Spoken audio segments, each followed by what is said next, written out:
Palabra el senador Pedro Bordaberry. Gracias, presidente.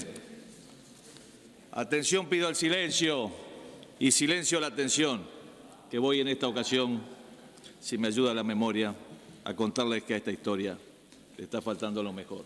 Les agradezco mucho, señores senadores. Confieso que esta interpelación me está dejando un sabor amargo. La vengo siguiendo atentamente desde hace ya 9 horas y pico y siento como que no estamos logrando lo que creo que planteó el señor senador Larrañaga cuando empezó la misma. Todos sabemos cómo va a terminar. Dentro de un rato va a hablar el senador Larrañaga, va a hablar el ministro, el oficialismo tiene mayorías, lo va a apoyar y nos vamos a ir todos para casa. Todos sabíamos cómo iba a terminar cuando empezó el día. Porque todo el mundo piensa que una interpelación es exclusivamente lograr un voto de censura y echar a un ministro, y no es así. Una interpelación creo que es sumar argumentos, escucharse al otro. Y cuando la preparaba, encontré un par de cosas que dije, che, de repente hay un aporte que aquí podemos profundizar. Por ejemplo, que las empresas públicas están dando ahora, tiene una mejoría en sus resultados, pero las sociedades anónimas privadas de las empresas públicas están perdiendo más plata. Che, 52 millones de dólares perdieron el año pasado las sociedades anónimas propiedad de las empresas públicas. Mucho más que el año anterior. Y ahí quizás nos pueden dar alguna explicación de si van a controlar a esas sociedades anónimas, que parecería ser que las empresas públicas son como la hidra de Lerna, esa que enfrentó Hércules, que parece que cada vez que le cortan una cabeza le nacían dos. Y ahora las queremos apretar a la empresa y resulta que en vez de dar pérdida a las empresas, la dan las sociedades anónimas que pertenecen a la empresa. También queríamos preguntar sobre algunos datos que surgen de los comunicados del Ministerio. Nos llama la atención los boletines oficiales del Ministerio que tienen el de abril y el de mayo algunas diferencias importantes en lo que refiere al déficit. Nos dijeron que era 4 en el mes de abril y en mayo cambiaron el número de abril a 3,7 y dicen que es porque le miraron los números para atrás a un ente y después se lo miraron de vuelta. Esa cosa que sin explicar. Cosas que creo que hacen a la vida de todos los días. Pero bueno, quizás el sabor amargo más grande que nos deja esto es que no escuchan cuando se les hacen advertencias. Yo sé que estamos en la oposición y siempre hay una sospecha que de la oposición cuando se hace una advertencia con algún fin espurio, político, electoral. Bueno. El señor senador Larrañaga creo que los ha hecho, pero creo que les vienen avisando hace rato los datos. Moody's le bajó la perspectiva a los bancos locales. La recaudación de la DGI bajó. El endeudamiento bancario del agro aumentó de una forma tremenda. Se recortan los ingresos en la caja profesional. El Fondo Monetario, ese que advirtió de la situación, nos dice que estamos mal de mal. Las reservas en julio bajaron 3,55%. Itaú, JP Morgan, Fondo Monetario ven la economía uruguaya paralizada. Cayeron las exportaciones en lo que va del 2016. Algunos datos que deben ser de trámite. Hay niños que el Mides dejó sin comer los últimos meses. El gobierno, después de mucho tiempo, salió a comprar dólares. Tengo una mala noticia, ministro. Usted informó que veía en el arroz y la soja una pequeña recuperación en los mercados. No mostró toda la gráfica, ministro. Las últimas semanas bajó, y bajó más de lo que estaba cuando usted dijo que empezó a subir.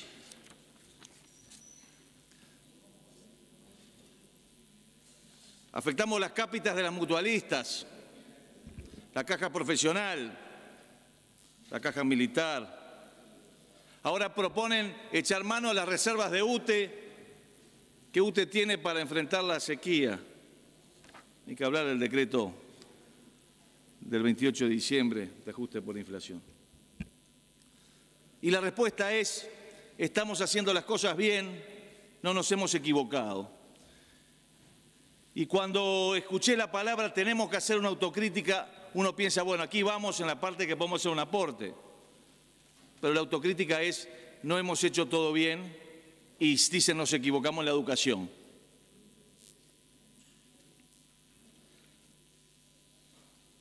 Che, ¿no tendríamos que haber dedicado un ratito a lo que hicimos con las empresas públicas en los últimos 5 años? Al error de cálculo en el periodo pasado en las estimaciones de déficit fiscal, pero no un error pequeño, no. Para el año pasado era 0,7 de déficit, fue 3,5. Y no se diga que es otro ministro, porque hay muchos de los que estaban en el equipo económico en el periodo pasado que siguen en el mismo equipo. La inflación fuera del rango meta. Estaba fuera del rango meta y como estaba fuera del rango meta durante tanto tiempo, ¿qué hicieron? Ensancharon el rango meta y sigue estando fuera del rango meta. No sé.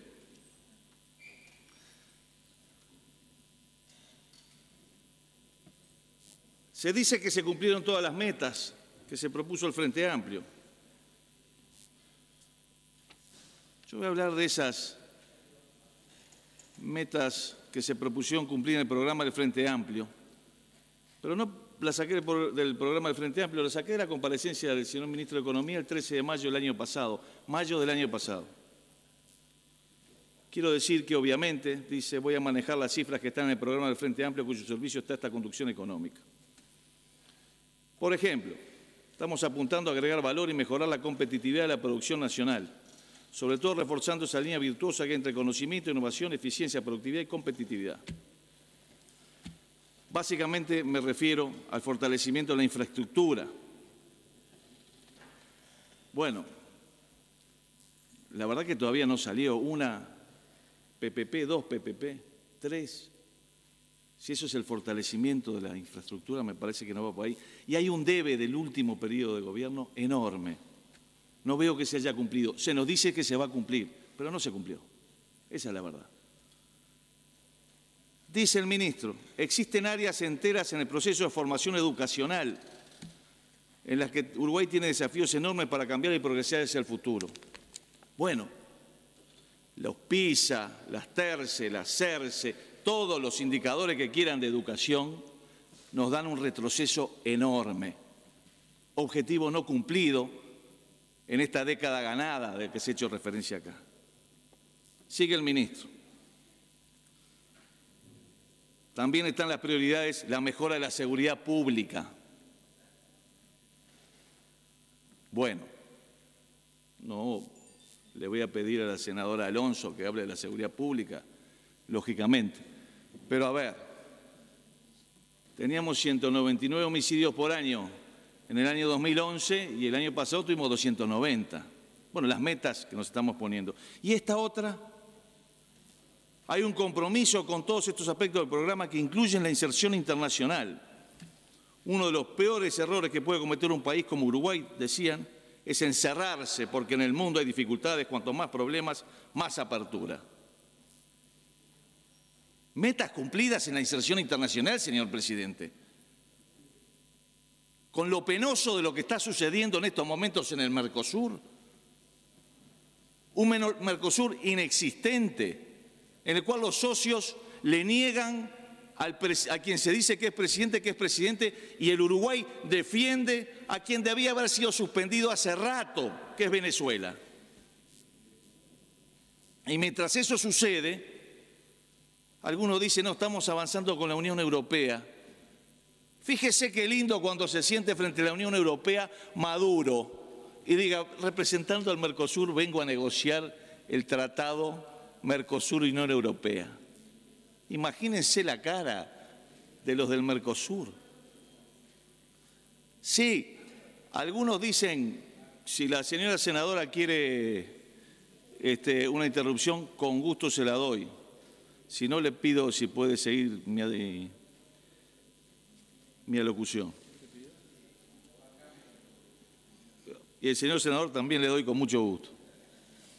Reparto de interrupciones con mucho gusto si la piden.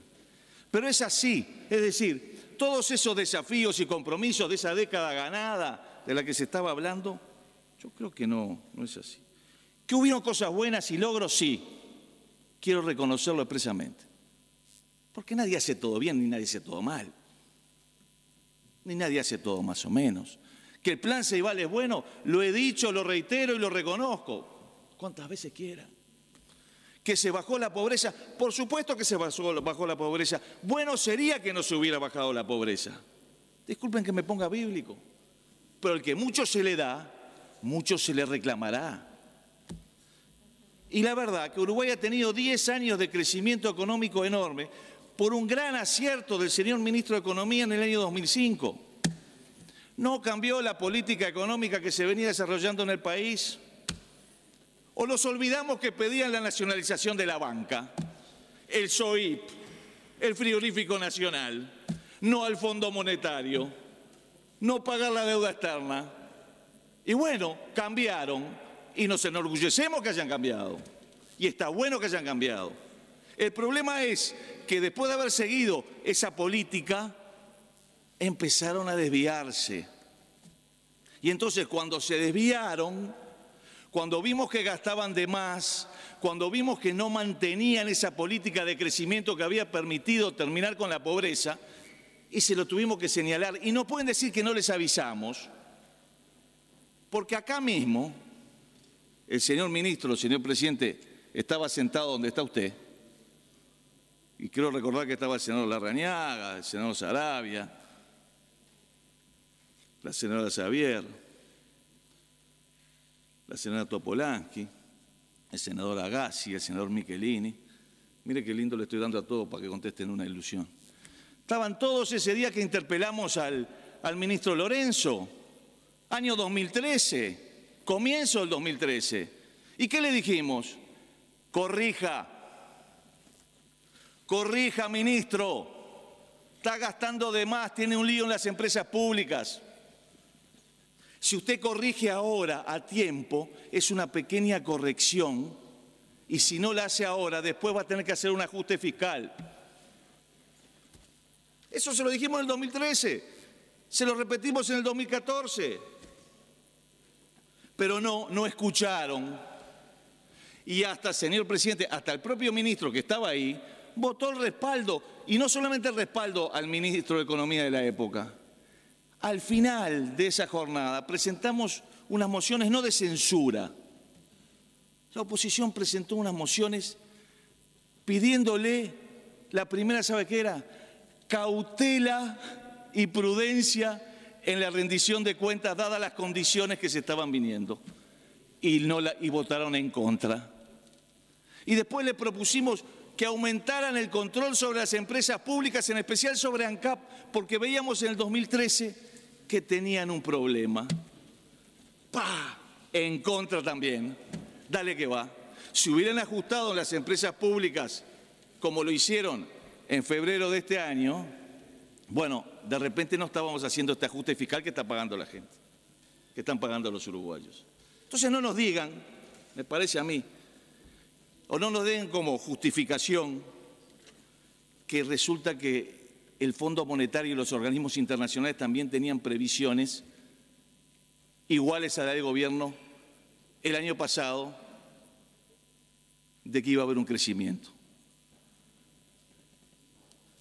Hay un libro muy interesante que lo recomiendo, se llama El engaño populista, ¿por qué se arruinan nuestros países y cómo rescatarlos?, de Gloria Álvarez y Axel Kaiser. Y dicen ahí que uno de los rasgos de los populismos es el complejo de víctimas.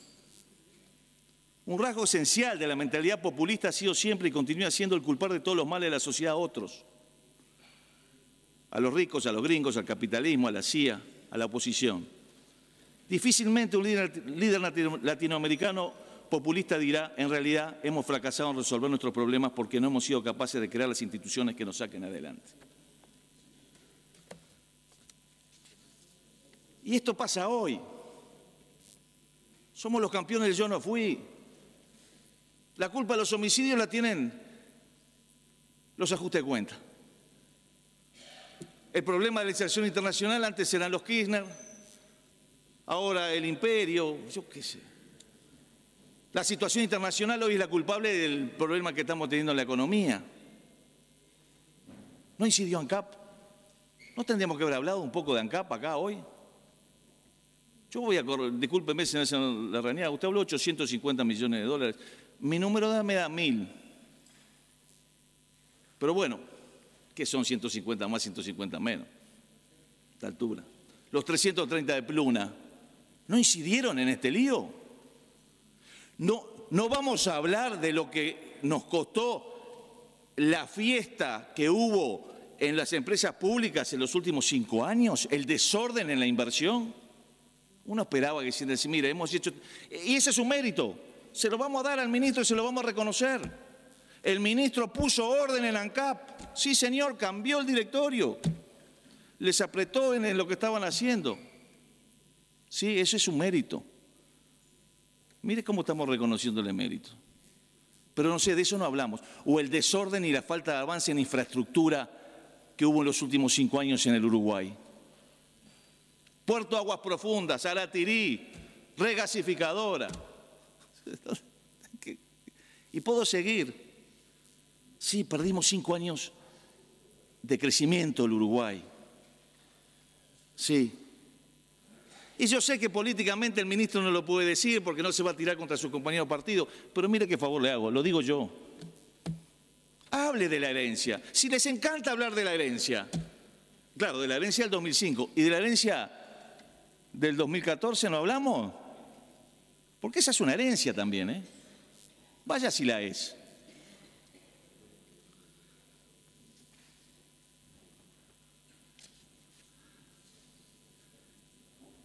Y el sabor amargo creo que también que nos queda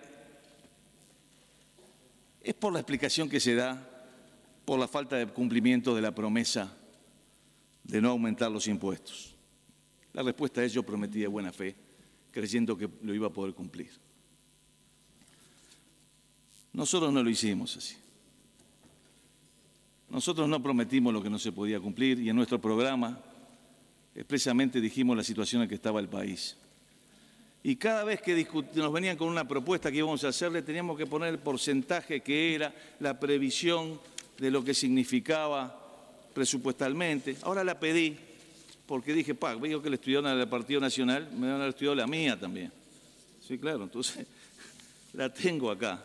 Proponíamos una amortización que el Banco Central le sugerimos que la hiciera en el 2013 y la empezó a hacer el año pasado, que era no seguir pagando las tasas que pagaba cuando emitía en letras de regulación monetaria y después obtenía dólares que colocaba al 0%. Creo recordar que en aquel entonces finalmente el economista Vergara nos reconoció que eso eran como 600 millones de dólares por año que estábamos pagando por diferencia de tasa. Y cambiar esa operativa era un ingreso bastante bueno. Proponíamos mejorar el resultado primario de las empresas públicas. Mire qué otra coincidencia con el ministro. Claro, rompía los ojos lo que pasaba en las empresas públicas. Proponíamos ahorrar en la plantilla salarial, reponiendo 2 de cada 3 vacantes. Ahora proponemos no reponer ninguna porque no da para ninguna. Pero veo que esa propuesta que hicimos en el programa la está tomando el gobierno ahora 2 de 3. Bueno, tarda pero llega. Disminuir los cargos de confianza, no era mucho eso. Pero bueno, iba en el camino a hacer una reversión del pico del gasto electoral. Bueno, todo eso nos daba los recursos para las modestas propuestas que hacíamos. Recuerdo que me decían, tenés que prometer más. Yo decía, no puedo, si no se va a poder cumplir. Porque hoy se hablaba del debate que tenemos que dar en esta casa por lo alto, no ir al barro, se decían, porque esto afecta al sistema político. Y yo creo que lo que afecta al sistema político realmente es prometer y no cumplir.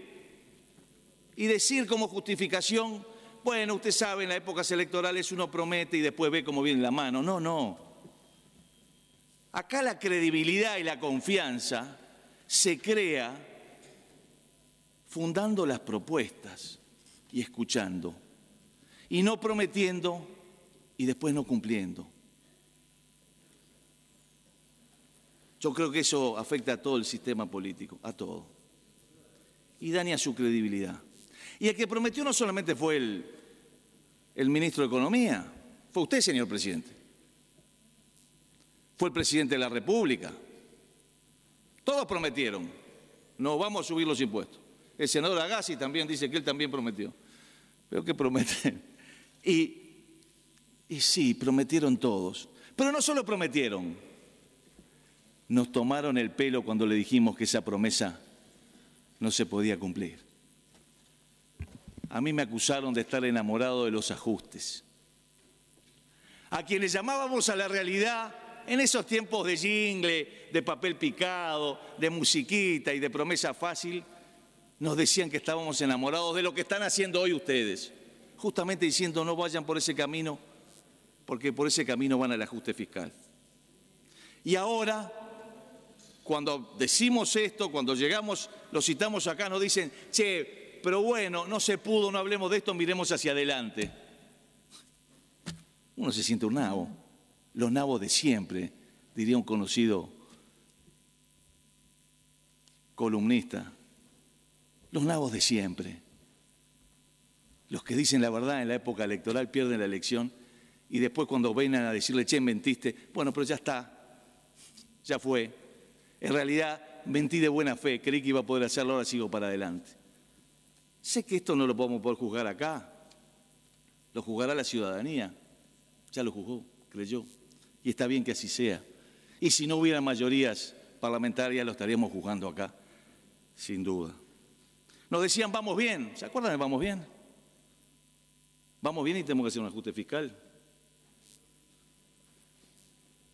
Y obviamente, reconozcamos lo mucho que hizo los dos gobiernos del Frente Amplio, en muchas áreas. Reconozcámoslo. Sí, reconozcámoslo. Hay muchas cosas que se hicieron bien y hay que reconocerlas, y otras que se hicieron mal. Y corregir el rumbo es para seguir teniendo recursos, para seguir haciendo las cosas bien, que es lo que queremos todos. No voy a hablar de toda la presentación del ministro ni del senador, y creo que ya es muy avanzada la tarde, la noche. Solamente voy a hacer una referencia a esa confianza a la que se hizo referencia, que es un activo del país, sin duda. Hoy los mercados, hoy los agentes económicos confían en el Uruguay. Y eso se ve reflejado en las tasas, en las negociaciones a largo plazo, sin duda. Y en ese sentido quiero hacer un reconocimiento al doctor Jorge Valle, con quien tuve el honor de trabajar en momentos muy duros para la vida del país, y al doctor Alejandro Chugarri, con quien me une una amistad muy grande. Me tocó ser ministro en aquellos momentos duros, era nuevito en la política, nunca había participado, pero me quedaron grabadas aquellas discusiones durísimas, a las que espero nunca algunos de los que están acá tengan que enfrentarse. La disyuntiva era muy clara. Nos pedían, por un lado, el default. Nos pedía el default el señor Aninat del Fondo Monetario Internacional. Declaren el default. El doctor Valle se oponía, que de ninguna forma. Me acuerdo que decía, pata contra el barranco y aguantar. Imagínense por un instante cuál sería la confianza en el Uruguay si Uruguay hubiera seguido el camino que le recomendaba el señor Aninat y el doctor Tabaré Vázquez, que era el camino de Argentina, que nos decía el doctor Vázquez y el Frente Amplio, por ende, y el Fondo Monetario Internacional, declaren el default y vayan al default. No cumplan las obligaciones. Imaginemos si hubiéramos seguido ese camino, declaramos el default. Es muy fácil imaginarlo, veamos lo que le pasó a Argentina. ¿Tendríamos esta confianza que tenemos hoy si hubiéramos hecho eso? ¿Tendríamos esta confianza ¿El doctor Vázquez y su gobierno tendría esta confianza si hubiéramos seguido lo que el doctor Vázquez pidió? ¿Lo tendríamos si hubiéramos declarado el default? No, seguro no. Y la otra decisión enorme, que habla mucho de la política, que muchas veces a mí me lleva a plantearme si estoy hecho para la política. Muchas veces me planteo que no. Que es hacer lo correcto siempre sin pensar en las consecuencias electorales. En ese momento se planteó esa disyuntiva entre subir el impuesto a los jubilados y a quienes trabajan, o poner detracciones. No daba la cuenta, no había dónde sacar, ya estaba todo inventado frente a esa crisis. Y obviamente que había, no dos bandos, pero dos grupos que pensábamos distintos. Siendo ministro de Turismo y ministro de Industria, obviamente que no quería, al igual que el doctor Achugarri, que estaba en Economía, y el economista Alfi, no queríamos poner impuestos al aparato económico porque la recuperación iba a demorar mucho. Pero lo otro, nos decían algunos, si hacemos lo otro no nos va a votar nadie, queda 1 año y medio o 2 para las elecciones, no vota nadie. Recuerdo las discusiones que tuvimos, poníamos las proyecciones. Un día fuimos a la reunión y el doctor Valle dijo, ya tomé una decisión. No nos votará nadie, pero la economía uruguaya se va a recuperar rápidamente, no vamos al default. Y en transacción se incluyó una cláusula que decía que si se aumentaba la recaudación, automáticamente se bajaba ese impuesto que se ponía al trabajo y a las jubilaciones. Y no erró el doctor Valle. El default nos ayudó, la economía se recuperó rápidamente y tuvimos 10 años de crecimiento. Y en la elección siguiente, señor presidente, no nos votó nadie. Es todo, gracias.